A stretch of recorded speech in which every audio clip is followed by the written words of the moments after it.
Alright everybody, welcome to Binks Table. Here's where we're going to sit down, we're going to have a conversation, we'll see where it takes us. Today's topic is going to be on the topic of Digimon. Now, Digimon is the good version of, TV show version of Pokemon.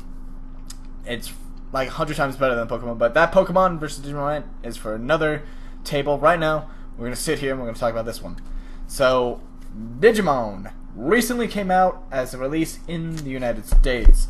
Before it was released in Australia, but it wasn't here, and now it's out on DVD, and the more seasons are coming out.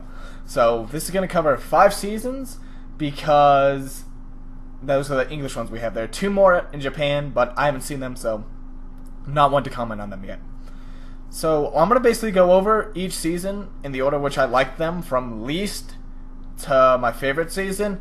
We'll kind of discuss about it. I want to see your opinions down in the comments. I just want to see, you don't like this one, you suck. Be like, oh, I like this one for A reason, this one for B reason, so on and so forth. So it's like a conversation. So that's the goal.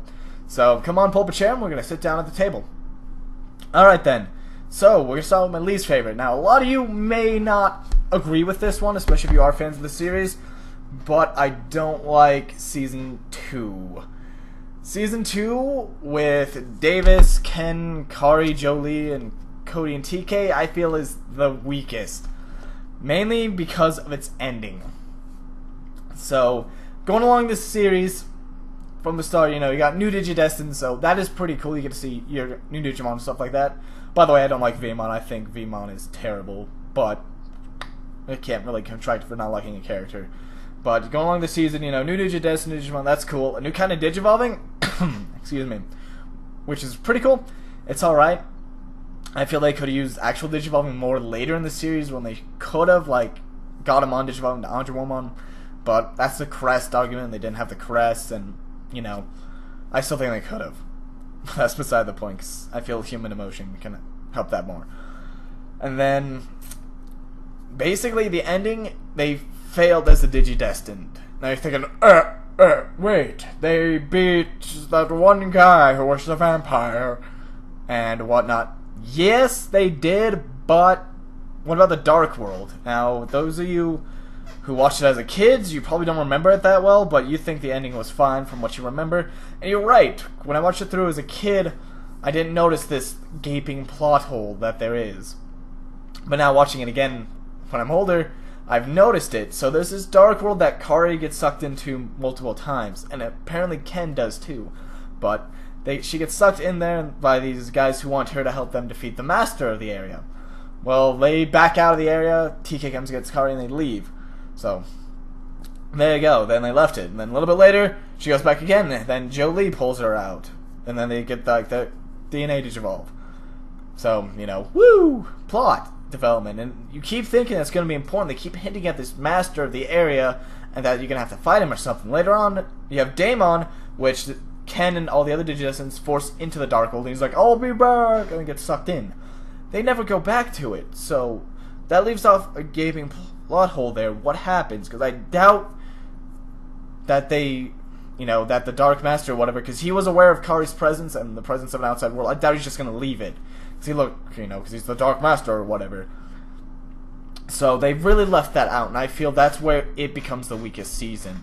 And the ending where all the kids ever who go into the digital world suddenly are Digidestined. Just, or off the bat. They don't do anything, they're not important, but they're Digidestined. They have a Digimon partner and a Digivice.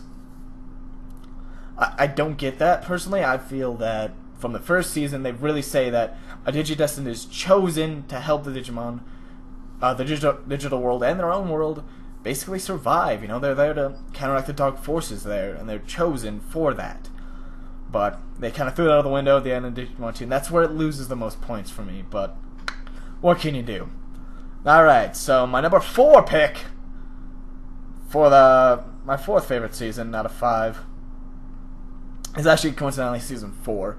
Now, Season 4, it was pretty good overall. I did like it still. I liked all the seasons, but it's the weakest because the characters are the Digimon. There's no partnership there. I really like the partnership thing between Digimon and their partner. I really thought that was a really strong part of the show. But it's out the window. The people are the Digimon, which, it's kind of rough, honestly. And then suddenly they know how to fight and use all their powers. basically. I mean, because episode 1 they digivolve and then he beats some ass. Kind of weird. The part where like the world dissolves and stuff like that is kind of cool, but overall in season 4 as well, they did fail. I feel in the end they barely squeaked by and beat the final guy, but the digital world was destroyed. There was just about nothing left. Everything got absorbed basically, so the digital world like had to restart from scratch. So they failed as a Digidestin, which is sort of an interesting thing. You don't really see that too much of in season 2, where they plot hold it, but you know, they technically won. So that's where that comes from. But it's got some cool stuff, like plot-wise, because it hints at like a Digimon civil war, which is not really talked about at all in a lot of the other seasons, like actual Digimon having a war. That isn't talked about. It was between the humanoid Digimon and then the animal-type Digimon.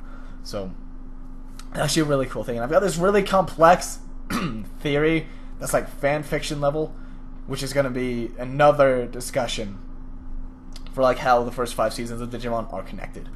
So, there's that. Not much else to say. I'm not going to go too much into stuff, but we're going to move on.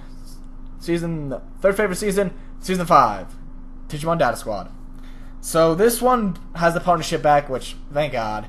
Overall, though, it's a bit weird because the main character, to help his Digimon Digivolve, instead of like having a fighting spirit like the other two, he punches Digimon. He has to literally physically hit a Digimon in the face and then be like, alright, you can Digivolve now. That's really weird. And then his dad apparently can fight 2 Megas. Bullshit. That is really weird. I think there's a very odd choice to do that. And then Marcus, the character I'm talking about who has to punch Digimon, is just always looking for a fight in the beginning. He changes later, which I do like the character development point of that, but he's just always looking to like punch something in the face and wanting to be like the best fighter ever. I guess to, I don't know, get stronger and maybe search for his dad, maybe some childhood issues. I don't know. But like I said, it's really weird. Like the other guys, they have the other characters, which are give me a sec. God, what were their names? You have Marcus, Thomas, Yoshi. Yes, Yoshi. Calm down there, internet. And Keenan. They don't have to punch a Digimon in the face to Digivolve. They just have a fighting spirit and they have strong emotions and they can do it. So it's really odd there. You have the traditional like path to Mega, but everybody gets Megas, which is actually really cool. I like that when like everybody has the same power instead of like 2 people being propped up as being the better ones, which is just weird. Weird plot choices there, but I say "but" a lot in this video. Ha! Anyway, and then his dad, Marcus's dad, becomes a Digimon in like a roundabout way, and then the ending like villain is really weird. I don't know if I like the choice of it. He's basically a giant fighting computer at the end, which is kind of annoying. I was hoping for like an actual Digimon, but what can you do? So then we're gonna move down to my number 2, which is Digimon Season 1, Digimon Adventure. The amount of nostalgia in this for me is insane. I watched this so much as a kid that it was almost my favorite season just from that. But overall, so you got Ty, Matt, TK, Izzy, Joe, Sora, Mimi, and Kari as a Digidestin. So you got 8 Digidestin, and you know, you move on from there. It was really, really cool. It was something newer that we hadn't really seen before, and I think it came out before Pokemon. I'd have to look that up, and I'll leave an annotation or something here, but probably right here or here, probably down here somewhere. Anyway, I think it came out, maybe, but it was something like newer that we hadn't seen, and you know, we're really interested in seeing that develop and seeing everybody Digivolve get stronger and stuff like that was actually really cool. Looking back now though, they padded out a lot of the episodes with the Digivolution sequences, which as a kid you're like, yes! But now it's just kind of like, I kind of want more, but I also like Dragon Ball Z, which was somebody yelling at you for like 15 minutes an episode to pad it out, which is kind of funny. But that way they avoided a lot of filler, except for like the Garlic Jr. saga, which sucks. But that's another discussion. We'll discuss Dragon Ball Z another day. And so, overall though, its story is is strong, I feel. There was a huge batch of like character development as you go on, especially with like Ty and everybody else as they go on. They start figuring stuff out more and more, and you know, Tai sort of like being like the reckless leader, like, you know, let's go have fun, and then everybody else like trying to calm it down. Joe being the guy sitting there like, hey, no, we have to, you know, be safe about this. We have to figure out what we're doing and stuff like that. It ends up being a really, really good mix of characters. Everybody worked well with their personalities. You see their quirks, you see the personalities that don't fit together. It worked out really well. And so, overall, I feel it was a very strong season. And like I said, the amount of nostalgia in it for me is immense. So, that's why it pops up to number 2. I have notes down here, which is like stuff I want to talk about. It's not a script or anything. It's just notes like, talk about this, this, this. You know, stuff I want to talk about. And then the other thing for it is it has a really, really strong ending. The other ones were there, but they weren't as strong. Because, I mean, Marcus from Season 5 just ends up in the digital world and like punch bitches in the face for the rest of eternity. Okay, that's still kind of weird, but it is a very strong ending. If you don't remember it, if you're interested in watching it, I'm not going to say anything, but go pick it up. Like I said, Best Buy has them right now, and so does Amazon. You can get them from there. I personally got mine from Amazon. I don't like Best Buy. I think they overprice a lot of their stuff, but, you know, who knows. And I keep, like, tracking down to, like, look at my computer screen, and it annoys me because I think it's going to come through in the video that I'm watching my computer screen. My notes are on my computer. I just have, like, the programs that I'm running up, and I need the computer light to light my face because when I had it off, it was too dark. So hopefully I'll get a better setup for this too, but for right now, this is what we're rolling with. So then my number one season, Season 3, Digimon Tamers. Oh my god, this season is awesome. You got Takato, Henry, Rika, and Ryu as like the main Digidestin, and then you got Jerry, Kazu, Kenta, Suzy, and I am Mako. And not like I Mako, I and like including Mako. It's like 2 little guys. Like literally, they're like 5 or something. I don't know. But those are the Digidestin, and it is by far the best season. The story, I feel, is the strongest. It's a really, really strong story. It's a really cool story as well. It's not released yet in the States. I think it's coming out in June. And I'm recording this on like the 27th of May, I believe. It's coming out soon. I'm going to definitely pick this up. If you haven't seen this and you're a Digimon fan, you like the first 2, pick it up, please. It is fantastic. It's the best season by far. The story is absolutely fantastic. There's this weird thing that they do introduce into it, which is cards. There's like a card game that goes along with Digimon, where you have the Digivice and you can swipe a card through it, and you can increase the fighting powers of the Digimon by giving them certain benefits. So that's a bit weird. It becomes less important later in the series, but in the beginning it's a really cool way to like fight differently and have a Digimon that wouldn't win otherwise, like a rookie against a champion, but then they can win with the cards, which is a cool way to do it, and then you're going to see some interesting stuff and character development from that. And plus there's some really funny things in that series, like the diva, he who drinks the light of man and turns into a big rap chicken. Stuff like that. It's awesome. Like I said, fantastic. The ending is also my favorite. It really is. There are some movies that went along with it, and some of them did air here. I don't know if those are being released in the States. I hope they are. I should probably look that up as well, but that remains to be seen.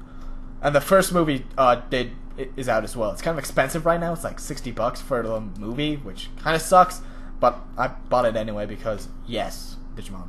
So, and then the feeling of loss in this season is really strong. There's a particular scene where it happens, and it's a really, really strong scene. It like makes the ending and everything else fit in really well, and how it works out. So, yeah, it's fantastic. Like I said, if you haven't seen it, definitely pick this one up. By far the best Digimon season that they've released to date. I can't say for the other 2 that are in Japan, but for right now, it is the best. I probably have to adjust the camera now because I do a lot of like hand things, so they seem to be down here instead of here. You. Anyway, so overall, Digimon is a fantastic show. It is the show from my childhood. I remember this show the best. It is so good. It really is. It's my favorite show from a kid. The amount of nostalgia there is really strong. All the seasons were pretty good in my opinion. Some of them were a bit weaker. Season 2 would definitely be after where Season 1 was, and would be the third if it wasn't for those plot holes that I now get annoyed by. That might just be a personal opinion. Maybe some other people don't mind. Like I said, throw down in the comments what you think. Which season you liked. I don't just answers like, oh, this one sucks, this sucks, this good. Just tell me why, what annoyed you about the season and stuff like that. This is meant to be a conversation, so hopefully that's what it comes out as. And so I think it's a pretty alright episode for the first episode of Binks Table. Hopefully later on, and if you get the reference in the title, good job, by the way. Thumbs up, thumbs up. I'm like looking in an awkward spot now. It's like not at the camera, but a little bit below it. Alright. Hopefully this will be better too. This is my first attempt at recording like this, so maybe it'll get better, maybe it won't, I don't know. And then I got my mic like literally right here. I'm touching it now, as you might have heard, because I'm going to use that audio instead of the webcam audio. Okay. Anyway, this is the first episode. It's going to be sort of like a rantish sort of thing when I feel like ranting or talking about something. This is what I'm going to do it in. It's going to be video games, anime, world news. Just if I feel something and I really feel strong about it, I'll probably release it. There's probably going to be an E3 episode coming out soon. And there might be some other stuff. And I don't know if I mentioned this earlier. I already forgot because this is my second take on this. The first one I botched terribly. But there's this theory that I have, which is like fan fiction theory, which I know it's not true, but I like to pretend that it is. And it's about how all 5 of these Digimon seasons are connected. I think it's a pretty funny theory. I'm going to make a video about that later. But for right now, that's it for Binks Table. Make sure you push in your chair when you leave. And the next time, hopefully we'll have some more fun. See ya.